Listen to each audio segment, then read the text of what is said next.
कर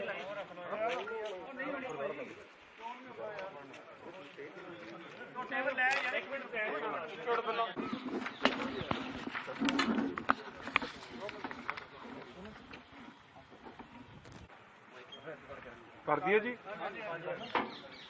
अज जी मैं अपने वालों दिग्विजय सिंह के खिलाफ ते नाल ही मिनिस्टर जिहड़े बलबीर सिद्धू ने उन्हां दे खिलाफ एक complaint under section 295A 298 153A और 153B IPC के धारा हेठ इत्थे SHO साहब नूं थाने च आके दे के चले हैं और उसका कारण बड़ा स्पष्ट है कि सारे दुनिया च तुसी आप वेख्या कि चाहे वो मौजूदा राष्ट्रपति ने, चाहे प्रधानमंत्री ने, चाहे साबका प्रधानमंत्री ने, चाहे जस्टिन ट्रूडो साहब ने, सारिया ने इत्थों की प्रिंस चार्ल्स तक ने भी जो गुरु के सिखा ने, गुरु नानक नाम लेवा संगत ने इस महामारी के समय च जो निष्काम सेवा की है, जो सारी औखियां परिस्थितियां के बावजूद भी अपनी जान ते खेल के हमेशा लोकां दी सेवा नूं मुख रखते हुए औखे तो औखे हालातां च जाके सेवा निभा रहे सी। उन्हां सब दीयां भावनावां, साडियां भावनावां, मेरी आप दीयां भावनावां इस गल तो बहुत वड्डे पद्धर ते दुख दर्द पहुंचा कि एक साबका मुख मंत्री होण 10 साल जिहड़े मुख्यमंत्री रहे हैं उन्हां वल्लों देश नूं जोड़न दी गल कीती जावे ते जचदी है, मगर देश नूं वंडण दी जद गल कीती जावे ते सुभाविक है उहनूं बर्दाश्त करना बिल्कुल औखा हो जाता। एक डिवाइड एंड रूल पॉलिसी जिहड़ी उन्हां ने अपनाई और ये ट्वीट कीती, तुसीं सारे जानदे हो कि पहला किवें जिहड़ा निजामुद्दीन च मरकज सी जमात उन्हां दा इकट्ठ होया सी, उन्हां बारे टिप्पणी और उहदे नाल कंपैरिजन करके इन्हां ने एक ट्वीट की। और देखो ये दिग्विजय सिंह कोई साधारण बंदे नहीं, अज कांग्रेस पार्टी के सीनियर मोस्ट ने लीडर ने, राहुल गांधी के एडवाइजर ने, गांधी परिवार के बड़े वड्डे चहेते ने। ये उही गांधी परिवार है जिन्हें पहला भी श्री अकाल तख्त साहब ते जदों अटैक करना सी, पहला श्री अकाल तख्त साहब ते गुरु के सिखां नूं डिसक्रैडिट करने वास्ते बहुत तरीके दीयां गल्लां सारे देश दुनिया च फैलाइयां।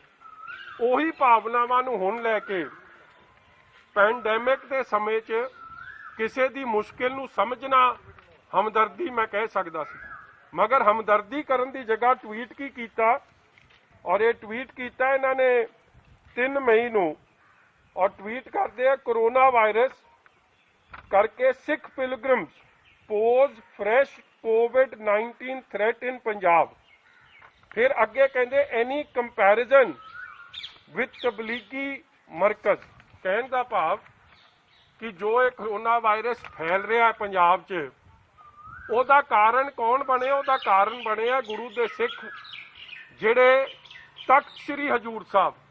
देखो साडे 5 महान तख्त ने और ये वो पवित्र तख्त है जिथे लोग जाके नतमस्तक होके गुरु गोबिंद सिंह जी महाराज की बख्शिश खुशियां लैके आउंदे ते इत्थे चप्पे चप्पे ते साहिबे कमाल सरबंसदानी धन धन श्री गुरु गोबिंद सिंह जी महाराज के चरण उन्होंने आपदे उत्थे किरपा बख्शिश की है। और उत्थे जिथे गुरु गद्दी गुरु साहब ने गुरु ग्रंथ साहब महाराज नूं बख्शिश की हो, वो थां नूं जे कोई नतमस्तक होके आ रहा उन्हां श्रद्धालुआं नूं ये गल लई अक्यूज करना कि पंजाब च आके वो कोरोना वायरस फैला रहे हैं, ये किसी ने बर्दाश्त नहीं करनी। और दुख की गल ये है कि ये ट्वीट करन तो बाद अज 5 तरीक हो गई है, माफ़ी नहीं हले तक सुनी। ਮੈਨੂੰ ਆਸ ਸੀ ਕਿ ਜੇ ਉਹਨਾਂ ਤੋਂ ਗਲਤੀ ਵੀ ਹੋ ਗਈ ਹੈ ਉਹਦਾ ਸਪਸ਼ਟੀਕਰਨ ਦੇਣਗੇ, ਕੋਈ ਮਾਫੀ ਮੰਗਣਗੇ, ਮਗਰ ਜਦੋਂ ਇਹ ਮਾਫੀ ਨਹੀਂ ਆਈ ਫਿਰ ਸਮਝ 'ਚ ਆ ਗਈ ਗੱਲ ਕਿ ਇਹ ਬੜੀ ਸੋਚੀ ਸਮਝੀ ਡਿਵਾਈਡ ਐਂਡ ਰੂਲ ਪਾਲਿਸੀ ਤਹਿਤ ਉਹਨਾਂ ਨੇ ਇਹ ਕੰਮ ਕੀਤਾ। ਔਰ ਇਸੇ ਤਰ੍ਹਾਂ ਬਲਬੀਰ ਸਿੱਧੂ ਨੇ ਇੱਕ ਬਿਆਨ ਦਿੱਤਾ, दैनिक भास्कर अखबार च वो छपिया सी बड़ी प्रोमिनेंटली। आओ खबर है, एक मंत्री की कह रहा, हजूर साहब के श्रद्धालुओं ने हमारी मेहनत पर पानी फेरा। सेहत मंत्री अगे बड़े ध्यान नाल मैं पढ़ ही देना। पिछले दिन महीने से पंजाब के लोगों में बड़ी मुश्किल से जिंदगी गुजर कर रहे थे, लेकिन एकदम श्री हजूर साहब से पहुंचे श्रद्धालुओं के पॉजिटिव आने से सारी मेहनत पर पानी फिर गया है।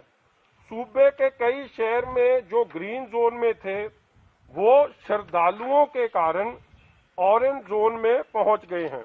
प्रदेश के स्वास्थ्य मंत्री बलबीर सिद्धू ने ये विचार एक विशेष बातचीत के दौरान व्यक्त किए। अगे गल नोट करने वाली है। उन्होंने कहा कि पहले एनआरआई, फिर तबलीगी और अब नांदेड़ साहब से बिना सरकारी इजाजत लिए पहुंचे श्रद्धालुओं से ने संक्रमित की संख्या बढ़ा दी है। उन्होंने खुद अस्पताल में पहुंचकर अपना चेकअप कराया। कहने का भाव कि उन्होंने भी ਜਿਹੜੇ श्री हजूर साहब तो गुरु के सिख मुड़ के आए हैं उन्होंने ਜ਼ਿੰਮੇਵਾਰ ठहराता कि इन्हां दे कारणा करके इत्थे करोना वायरस स्प्रैड हो रहा। सो इस तरीके की जिहड़ी डिवाइड एंड रूल माड़ी सोच तक श्री हजूर साहब प्रति और उस पवित्र थां प्रति जिथे गुरु गोबिंद सिंह जी महाराज ने बहुत वड्डियां बख्शिशां गुरु दे सिखां ते कीती और गुरु दे सिखां नूं इस मत बख्शिश कीती कि अज तो थोड़े हाजिर नाजिर गुरु श्री गुरु ग्रंथ साहब महाराज सानू इस मत, सानू ये आदेश, सानू ये हुक्म गुरु गोबिंद सिंह जी महाराज ने तख्त श्री हजूर साहब पटना साहब, तख्त हजूर साहब जिथे अज है नंदेड़ साहब अबचल नगर तो यह हुक्म जारी होया सी उस जगह नूं, उस पवित्र थां नूं किसी तरीके की भी जे कोई माड़ी सोच या टिप्पणी उतों के लोगों प्रति या उतों की पवित्र थां प्रति रखे वो बर्दाश्त तो बाहर है। और अफसोस की गल है कि दोवां दे कोल बड़ा लंबा समा सी माफ़ी मंगण दा, मगर ना माफ़ी मंगी और अपनी गल नूं बार बार दोहरा के स्पष्ट करने की कोशिश की कि हाँ असीं जो कहा सही कहा। तुसीं कुछ कहना कह दो। देखो बड़े दुख की गल है कि एक पासे तो मुख्यमंत्री साहब ते सारे कह रहे हैं जी कि साडी पुलिस फोर्स करोना वॉरियर्स है, दूजे पासे जेडे सरकार दे नुमाइंदे ने, सरकार दे जेडे MLA वो करोना वॉरियर्स का कितना सत्कार कर रहे हैं। अज उस ऑडियो ने उस गल का पर्दाफाश करता। MLA साहब ने फोन किया और बड़े रिस्पैक्टफुली नवदीप जिहड़ा वो हरीके दा सब इंस्पैक्टर नवा भर्ती यंग मुंडा उन्हें बड़े रिस्पैक्टफुली सत श्री अकाल कही। अग्यों MLA साहब की जो शब्दावली सी उही शब्दावली सी जिहड़ी घुबाया साहब ने एक लेडी पुलिस अफसर के खिलाफ कुछ समा पहला वरती सी। और ये गल बार बार कहनी कि तू आपदे SSP नाल गल कर ली ते मेरे नाल क्यों ना कीती। तू 3 दिन हो गए तेनू लग्या न, तू मैनू सत श्री अकाल क्यों नहीं बुलाई। वो एरोगेंस और वो इशारा जिस घटिया शब्दावली ये हरमिंदर गिल ने वरती है उस तो ये साफ हो जाता है कि एक कला PR एक्सरसाइज है कि जेडे फ्रंट लाइन वॉरियर्स ने उन्हों के प्रति इन्हों की सोच की है या उन्हों का कितना सत्कार ये करते हैं। ये कई डॉक्टरों ने नर्सा ने भी आपके बयान दे के स्पष्ट करता और अज इस ऑडियो ने भी स्पष्ट करता है। इसलिए मैं समझदा कि किसी फ्रंट लाइन वॉरियर नूं अपनी ड्यूटी निभाउण दे वेले विघन पाउण वास्ते MLA के खिलाफ कार्रवाई होवे डिजास्टर मैनेजमेंट एक्ट थले ते जे कार्रवाई नहीं होगी तो किथे ना किथे फिर यह गल स्पष्ट है कि यह सारा कुछ एक PR ड्रामा है कैप्टन अमरिंदर की सरकार का और कुछ नहीं। और दूजी गल मैं DGP साहब नूं भी बेनती करूंगा कि पिछली बारी जदों SHO लेडी अफसर लवप्रीत कौर सी या लवमीत सी उन्हां दा नाम घुबाया दे नाल जदों वीडियो आई सी उहदे बाद उहदी बदली करती।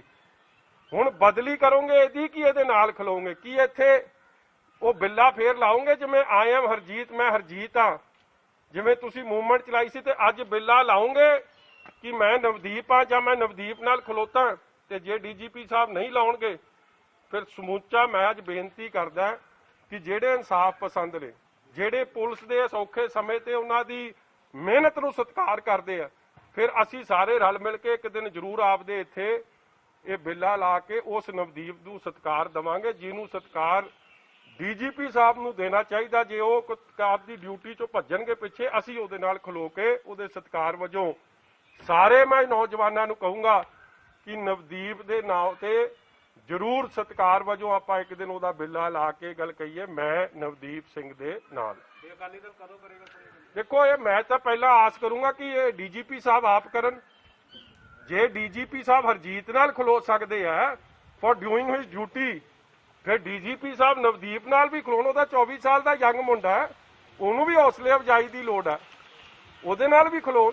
ਨਹੀਂ ਤਾਂ ਦੋਹਰੇ ਮਾਪਦੰਡ ਦੋਹਰੇ ਚਿਹਰੇ ਸਰਕਾਰ ਦੇ ਨੰਗੇ ਹੋ ਜਾਣੇ ਤੁਹਾਡੇ ਸਾਹਮਣੇ। ਸਰ ਇੱਕ ਪੰਜਾਬ 'ਚ ਸ਼ਰਾਬ ਆਨਲਾਈਨ ਡਿਲੀਵਰੀ ਜਿਹੜੀ ਦੇਖੋ ਚੰਗਾ ਹੁੰਦਾ ਕਿ ਸਰਕਾਰ ਆਨਲਾਈਨ ਡਿਲੀਵਰੀ ਰਾਸ਼ਨ ਦੀ ਕਰਦੀ ਬੱਚਿਆਂ ਨੂੰ ਦੁੱਧ ਪਹੁੰਚਾਉਂਦੀ ਲੋੜਵੰਦ ਵਸਤੂਆਂ ਦੀ ਕਰਕੇ ਦਿੰਦੀ। ਜਿਹੜਾ ਪਿਛਲੇ 40 ਦਿਨਾਂ ਤੋਂ ਜਿਹਦਾ ਰੌਲਾ ਪੈ ਰਿਹਾ ਕਿ ਘਰੇ ਰਾਸ਼ਨ ਨਹੀਂ ਪਹੁੰਚ ਰਿਹਾ ਜੇ ਰਾਸ਼ਨ ਦਾ ਪੱਖਪਾਤੀ ਵੰਡ ਦੇ ਰਵੱਈਏ ਬਾਰੇ ਹਰੇਕ ਨੇ ਚਿੰਤਾ ਜਤਾਈ।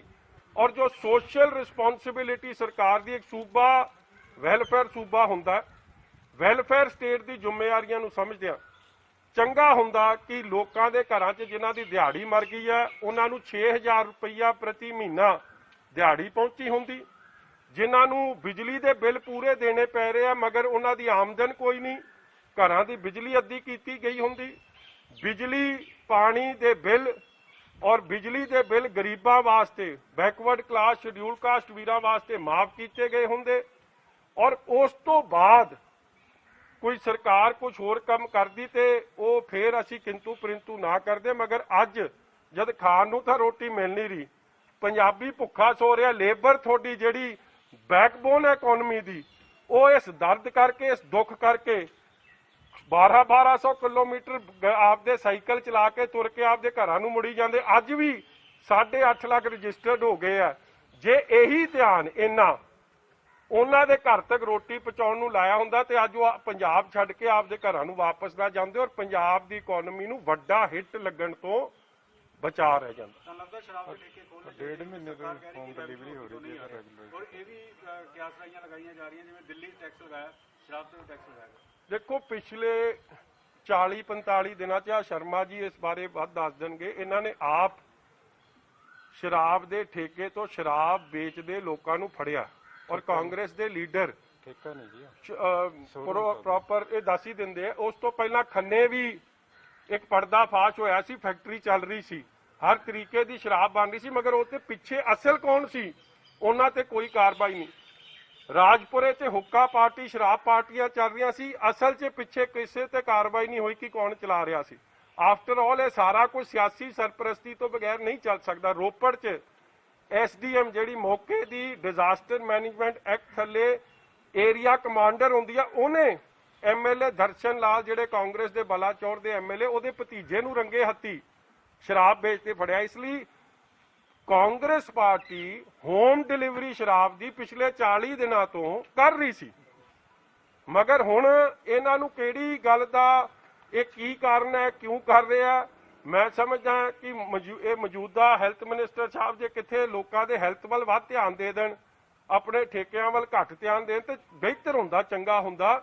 ਮਗਰ ਇਹ ਜਦੋਂ ਸਰਕਾਰ ਦੀ ਪ੍ਰਾਇੋਰਟੀਜ਼ ਗਲਤ ਹੋ ਜਾਣ ਇਹ ਉਹਦੇ ਨਤੀਜੇ ਸਾਹਮਣੇ ਵੇਖਣ। ਪਹਿਲਾਂ ਵੀ ਕਈ ਵਾਰੀ ਕਾਂਗਰਸ ਨੇ ਸਿੱਖਾਂ ਦੀ ਛਵੀ ਜਿਹੜੀ ਖਰਾਬ ਕੀਤੀ ਇੰਟਰਨੈਸ਼ਨਲ ਲੈਵਲ ਤੇ ਵੀ ਟੈਰਰਿਜ਼ਮ ਦੇ ਨਾਲ ਜੋੜਿਆ ਉਹੀ ਅਜੇ ਤੱਕ ਚੱਲਦਾ ਆ ਰਿਹਾ। ਮੈਂ ਪਹਿਲਾਂ ਵੀ ਗੱਲ ਤੁਹਾਨੂੰ ਕੀਤੀ ਹੈ ਜੀ ਕਿ ਪਹਿਲਾਂ ਸ਼੍ਰੀ ਅਕਾਲ ਤਖਤ ਸਾਹਿਬ ਵੀ ਜਦੋਂ ਇੰਦਰਾ ਗਾਂਧੀ ਨੇ ਅਟੈਕ ਕਰਾਉਣਾ ਸੀ ਬੜਾ ਲੰਮਾ ਸਮਾਂ ਅਖਬਾਰਾਂ 'ਚ ਨੈਸ਼ਨਲੀ ਔਰ ਇੰਟਰਨੈਸ਼ਨਲੀ ਇਹ ਗੁਰੂ ਦੇ ਸਿੱਖਾਂ ਨੂੰ ਸ੍ਰੀ ਹਰਮੰਦਰ ਸਾਹਿਬ ਜਿੱਥੇ ਸਰਬੱਤ ਦੇ ਭਲੇ ਦੀ ਅਰਦਾਸ ਹੁੰਦੀ ਆ ਔਰ ਜਿੱਥੇ ਹਰ ਤਰੀਕੇ ਨਾਲ ਮਾਨਵਤਾ ਦੇ ਭਲੇ ਦੀ ਗੱਲ ਕੀਤੀ ਜਾਂਦੀ ਆ, ਉੱਥੋਂ ਬਦਨਾਮ ਕਰਕੇ ਔਰ ਫਿਰ ਉੱਥੇ ਅਟੈਕ ਕਰਾਇਆ ਗਿਆ ਕਾਂਗਰਸ ਵੱਲੋਂ। ਉਹੀ ਕੰਮ ਹੁਣ ਸ੍ਰੀ ਹਜੂਰ ਸਾਹਿਬ ਦੇ ਸ਼ਰਧਾਲੂਆਂ ਨਾਲ ਕੀਤਾ ਜਾ ਰਿਹਾ ਔਰ ਤੁਹਾਡੇ ਸਾਹਮਣੇ ਆਇਆ। ਅਸੀਂ ਕਿਸੇ ਦੇ ਖਿਲਾਫ ਨਹੀਂ, ਸਾਰੇ ਪੰਜਾਬ ਦੇ ਵਸਨੀਕ ਵਾਪਸ ਆਉਣੇ ਚਾਹੀਦੇ, ਮਗਰ ਇਹ ਕਿਉਂ ਗੱਲ ਲੁਕੋ ਕੇ ਰੱਖੀ ਗਈ ਕਿ ਜਿਹੜੇ ਬੱਸਾਂ 'ਚ ਇਕੱਲੇ ਸ਼ਰਧਾਲੂ ਨਹੀਂ ਆਏ ਸੀ, ਜਿਹੜੇ ਮਹਾਰਾਸ਼ਟਰ ਦੇ ਵੱਖ-ਵੱਖ ਫੈਕਟਰੀਆਂ 'ਚ ਕੰਮ ਕਰ ਲਏ ਕਾਮੇ ਸਨ, ਉਹ ਵੀ ਨਾਲ ਆਏ ਆ। ਇਹ ਗੱਲ ਦੱਸ ਦਿੰਦੇ, ਉਹਨਾਂ ਲਈ ਵੱਖਰੀਆਂ ਬੱਸਾਂ ਭੇਜ ਦਿੰਦੇ, ਲੈ ਆਉਂਦੇ, ਮਗਰ ਉਹਨਾਂ ਦੀ ਆੜ 'ਚ ਸ਼ਰਧਾਲੂਆਂ ਨੂੰ ਨਾਲ ਪੇਸ਼ ਕਰਕੇ ਸ਼ਰਧਾਲੂਆਂ ਨੂੰ ਬਦਨਾਮ ਕੀਤਾ ਗਿਆ। ਇਹ ਗੱਲ ਵੀ ਗਲਤ ਹੈ। ਕਮੀ ਪੇਸ਼ੀ ਸਰਕਾਰ ਦੀ ਹੈ, ਬਦਨਾਮੀ ਤੁਸੀਂ ਸ੍ਰੀ ਹਜ਼ੂਰ ਸਾਹਿਬ ਦੀ ਕਰੋ ਤੇ ਉੱਥੋਂ ਆਏ ਸੰਗਤ ਦੀ ਕਰੋ। ਇਹ ਗੱਲ ਗਲਤ ਹੈ, ਸੋਚ ਗਲਤ ਹੈ। ਕਿਸੇ ਨੂੰ ਲਿਆਉਣਾ ਕੋਈ ਮਾੜੀ ਗੱਲ ਨਹੀਂ, ਲਿਆਉਣੀ ਚਾਹੀਦੀ, ਜ਼ਿੰਮੇਵਾਰੀ ਹੈ। Thank you.